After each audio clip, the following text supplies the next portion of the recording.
भगवान शिव ने नंदी को ही अपनी सवारी क्यों चुना, जबकि उनके पास पूरी सृष्टि की सबसे शक्तिशाली शक्तियां मौजूद थीं? आखिर एक साधारण बालक कैसे बन गया महादेव का सबसे करीबी? हजारों साल पहले एक महान ऋषि थे, शिलाद मुनि। उनके पास ज्ञान था, तप था, लेकिन कोई संतान नहीं थी। उन्होंने निश्चय किया, मुझे ऐसा पुत्र चाहिए जो साधारण ना हो, जो मृत्यु से परे हो। इसके लिए उन्होंने वर्षों तक कठोर तपस्या की और अंत में प्रकट हुए भगवान शिव। शिव ने कहा, तुम्हें एक पुत्र मिलेगा जो मेरा अंश होगा। अगले ही दिन यज्ञ के दौरान धरती फटी और एक दिव्य बालक प्रकट हुआ। शिलाद मुनि ने उसे उठाया और नाम रखा नंदी। नंदी बचपन से ही अलग था। जहाँ दूसरे बच्चे खेलते थे, वो ध्यान में लीन रहता था। कम उम्र में ही वेद, शास्त्र, योग सब में पारंगत। लेकिन एक दिन कुछ ऋषि आश्रम आए और उन्होंने नंदी को देखकर कहा, ये बालक अल्पायु है, इसका जीवन बहुत छोटा है। ये सुनकर शिलाद मुनि टूट गए, लेकिन नंदी नहीं डरा। उसने कहा, अगर मृत्यु निश्चित है तो मैं खुद महादेव को प्राप्त करूंगा। और वो निकल पड़ा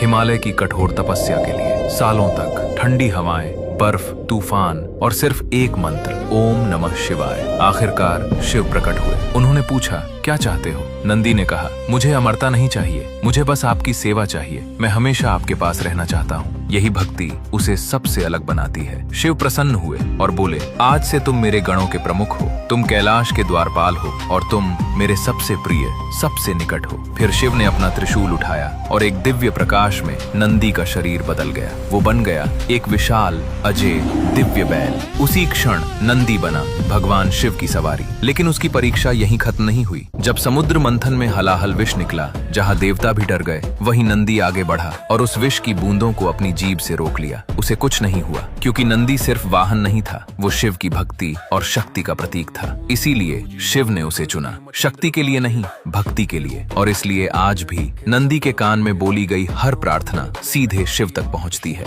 अगर आप भी सच्ची भक्ति की ताकत मानते हैं तो कमेंट में लिखो, जय नंदी।